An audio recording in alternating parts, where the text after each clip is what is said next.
नमस्कार, मैं consultant gynaecologist doctor प्रीति। आज हम बात करेंगे इमरजेंसी कॉन्ट्रासेप्टिव पिल्स के बारे में। अनवांटेड 72, आई पिल, प्रिवेंटॉल, इनके नाम से मार्केट में यह अवेलेबल रहती हैं। इन्हें मॉर्निंग आफ्टर पिल्स भी कहा जाता है, प्लान बी भी कहा जाता है। हालांकि मॉर्निंग आफ्टर पिल्स कहना ठीक नहीं है, क्योंकि आप इसे लेने के लिए नेक्स्ट मॉर्निंग तक का इंतजार नहीं करना चाहिए, बल्कि जितना जल्दी हो सके इनको ले लेना चाहिए। तो इमरजेंसी कॉन्ट्रासेप्टिव पिल्स होती क्या हैं? यह एक कॉन्ट्रासेप्टिव मेथड है जो कि इमरजेंसी में यूज किया जाता है। यह कोई रेगुलर कॉन्ट्रासेप्टिव नहीं है, एक बैकअप प्लान की तरह है, जो कि अनप्रोटेक्टेड सेक्स करने के बाद में अगर आप प्रेगनेंसी नहीं चाहते हैं तो उस प्रेगनेंसी को प्रिवेंट करने के लिए ली जाने वाली गोली है। तो मार्केट में जैसे मैंने बताया कई नामों से यह अवेलेबल रहती है। तो इंडिकेशंस क्या है, कब कब हम इन्हें ले सकते हैं? सबसे पहले जैसा मैंने बताया कि अनप्रोटेक्टेड सेक्स के बाद आप इसे ले सकते हैं। इनफैक्ट आपको लेनी चाहिए अगर आप प्रेगनेंसी कंटिन्यू नहीं करना चाहते हैं। कई बार होता है बैरियर कॉन्ट्रासेप्टिव आप यूज करते हैं, वह स्लिप हो जाता है या फिर टियर हो जाता है, उस केस में आपको इन्हें लेना चाहिए। अगर फीमेल खुद डायफ्राम वगैरह यूज कर रही है as a regular contraceptive method और वह स्लिप हो जाता है, उस केस में आपको लेना चाहिए।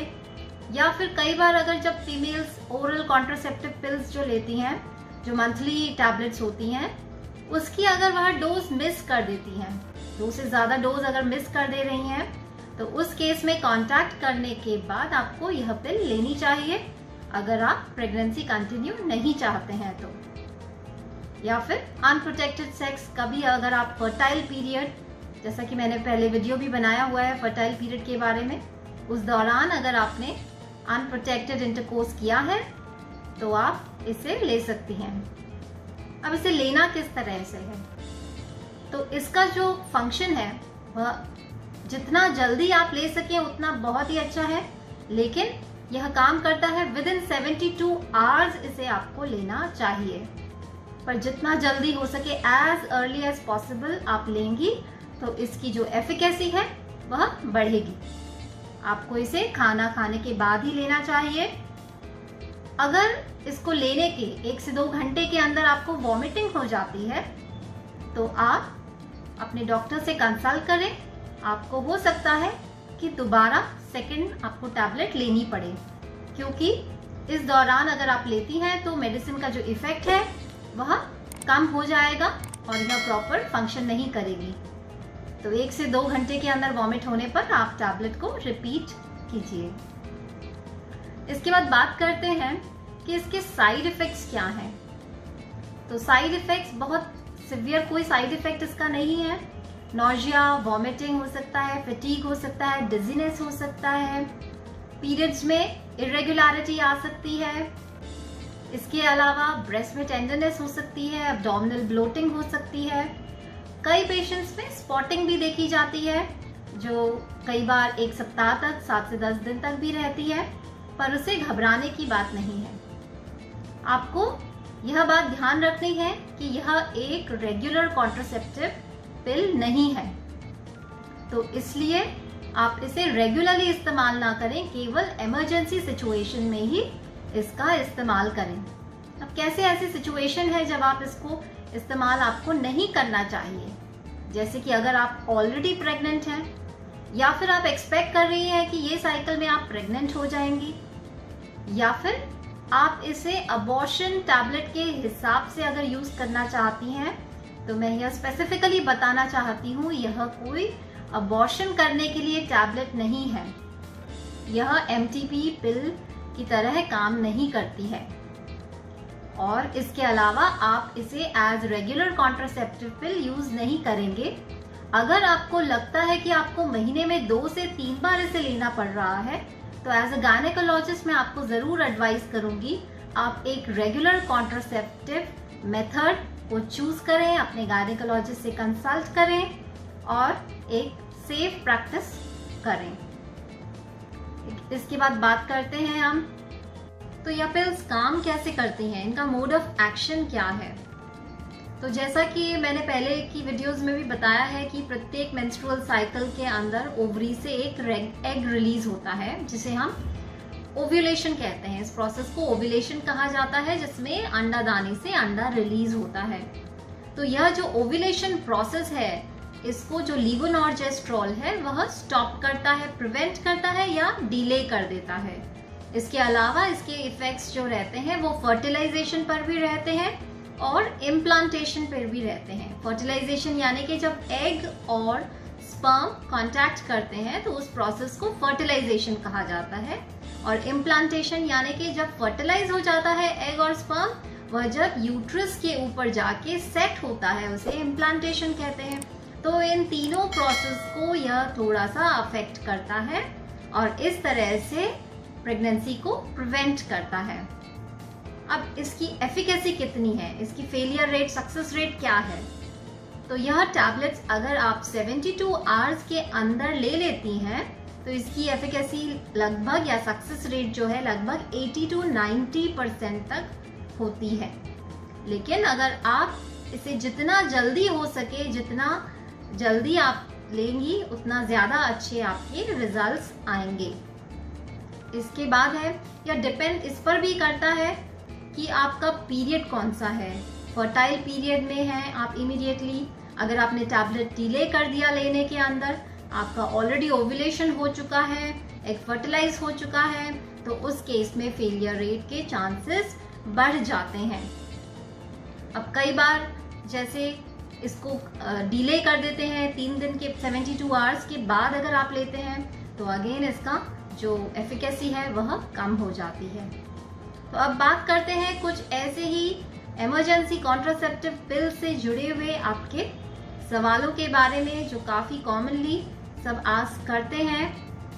तो सबसे पहला तो क्या यह सेक्सुअली ट्रांसमिटेड इन्फेक्शंस जो होते हैं उनको प्रिवेंट करता है? तो emergency contraceptive pills STI sexually transmitted infections को प्रिवेंट नहीं करता है। फिर कई बार पूछा जाता है कि क्या इससे अबॉर्शन पिल्स की तरह यूज किया जा सकता है? तो नहीं, ये अबॉर्शन पिल्स नहीं है, यह एक इमरजेंसी कॉन्ट्रासेप्टिव पिल्स है। अगर आपकी प्रेगनेंसी ऑलरेडी है तो उसके ऊपर इसका इफेक्ट नहीं होगा, लेकिन यह जो है प्रेगनेंसी होने से प्रिवेंट करती है। इसके बाद महिलाओं का यह प्रश्न रहता है कि क्या हम इसे रेगुलरली यूज कर लें, हफ्ते में 1 बार यूज कर लें, हफ्ते में 2 बार यूज कर दें? तो नहीं, बिल्कुल गलत है यह बात, गलत है यह थिंकिंग। एज अ गायनेकोलॉजिस्ट मैं आपको ज़रूर बताना चाहूँगी कि एज रेगुलर कॉन्ट्रासेप्टिव पिल्स इनका इस्तेमाल ना करें। अगर आप इन्हें रेगुलरली इस्तेमाल करेंगी तो इसकी जो डोज है वह रूटीन जो ओरल रेगुलर कॉन्ट्रासेप्टिव पिल्स हैं उनसे कई गुना ज़्यादा होती है। तो इसको इस तरह से बार बार अगर आप लेंगी तो आपकी जो मेंस्ट्रुअल साइकिल है वह अफेक्ट होगी, आपके पीरियड्स इरेगुलर हो जाएंगे। इसके बाद यह प्रश्न रहता है कि अगर मुझे उल्टी हो गई है 2 घंटे के अंदर तो मैं क्या करूं? तो अगर 2 घंटे के अंदर, जैसा कि मैंने पहले भी बताया, 2 घंटे के अंदर अगर आपको उल्टी हो जाती है तो आप इसे रिपीट करें, इसकी डोज को आप रिपीट करें। अब कई बार प्रश्न रहता है कि क्या ब्रेस्ट फीडिंग जो मदर्स करवा रही हैं वह क्या ये टैबलेट लीवोनॉर्जेस्ट्रॉन वाली टैबलेट क्या ले सकती है? तो हाँ, ज़रूर। इसके ऊपर मिल्क की क्वालिटी क्वांटिटी पे इफेक्ट नहीं होता है, यह बच्चे के अंदर नहीं जाता है, तो आप इसे ब्रेस्ट फीडिंग की अवस्था में भी ले सकती हैं। कई बार यह होता है कि ओवरवेट महिलाएं जो होती हैं, ओबीस महिलाएं होती हैं, क्या वह 1 डोज से इसका काम चल जाएगा? तो नहीं, अगर आपका BMI 30 से ज़्यादा है तो आप अपने डॉक्टर से ज़रूर कंसल्ट करें, वह प्रॉपर आपको डोज बताएंगी, उसके बाद ही आप इनका सेवन करें। कई बार महिलाओं का यह प्रश्न रहता है कि क्या इसे लेने से मेरी फ्यूचर प्रेगनेंसी पे अफेक्ट होगा, क्या इसे लेने से फर्टिलिटी हैम्पर होगी? तो नहीं, इसे लेने से अगर आप इमरजेंसी तौर पर ही इसको ले रही हैं, कभी कभी ले रही हैं, तो इसका आपकी नेक्स्ट प्रेगनेंसी पे इफेक्ट नहीं होगा। इसका जो इफेक्ट है लगभग 7 डेज के अंदर ये वॉश ऑफ हो जाता है और इसका आपकी फ्यूचर प्रेगनेंसी या फर्टिलिटी पे इसका इफेक्ट नहीं होता। लेकिन इसमें मैं यह बात ज़रूर ऐड कर देना चाहूँगी, अगर आप इसे रेगुलरली यूज़ कर रही हैं, नॉट एज इमरजेंसी, तो यह आपके पीरियड्स को इरेगुलर कर देगा और उससे इनडायरेक्टली हो सकता है कि आपको प्रेगनेंसी में, फ्यूचर प्रेगनेंसी में आपको प्रॉब्लम आए।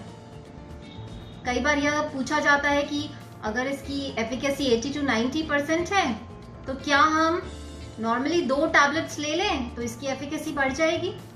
तो अगर आपका नॉर्मल वेट है तो आपको 2 टैबलेट्स लेने की ज़रूरत नहीं है।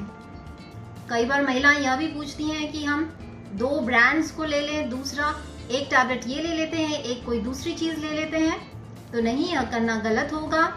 अलग अलग टैबलेट्स का अलग अलग मोड ऑफ एक्शन होता है, मैकेनिज्म अलग अलग होता है। तो हो सकता है टैबलेट्स जो हैं उनमें जो कंपोनेंट होते हैं वह एक दूसरे के मैकेनिज्म को हैम्पर करें। इसलिए अगर आपका वेट नॉर्मल है तो एक टैबलेट लेने से ही काफ़ी आपका इफेक्ट रहेगा। तो इस तरह से इमरजेंसी कॉन्ट्रासेप्टिव पिल्स को आप रेगुलरली यूज़ ना करें, इसे जस्ट एक बैकअप प्लान की तरह रखें। इमरजेंसी में ही इसे यूज़ करें, क्योंकि इनमें जो प्रोडक्ट्स होते हैं अगर आप इस तरह से यूज़ करेंगे बिना डॉक्टर की सलाह के, तो यह साइड इफ़ेक्ट्स भी इसके कर सकते हैं। तो आशा करती हूँ इमरजेंसी कॉन्ट्रासेप्टिव पिल से जुड़े हुए काफ़ी आपकी क्वेरीज, काफ़ी डाउट्स आपके सॉल्व हुए होंगे। अगर आपको यह वीडियो पसंद आया है तो इसे लाइक कीजिए, शेयर कीजिए और ज़्यादा से ज़्यादा शेयर कीजिए, ताकि इमरजेंसी कॉन्ट्रासेप्टिव पिल्स के बारे में सभी लोगों की जानकारी बढ़े। चैनल को सब्सक्राइब कीजिए। नमस्कार।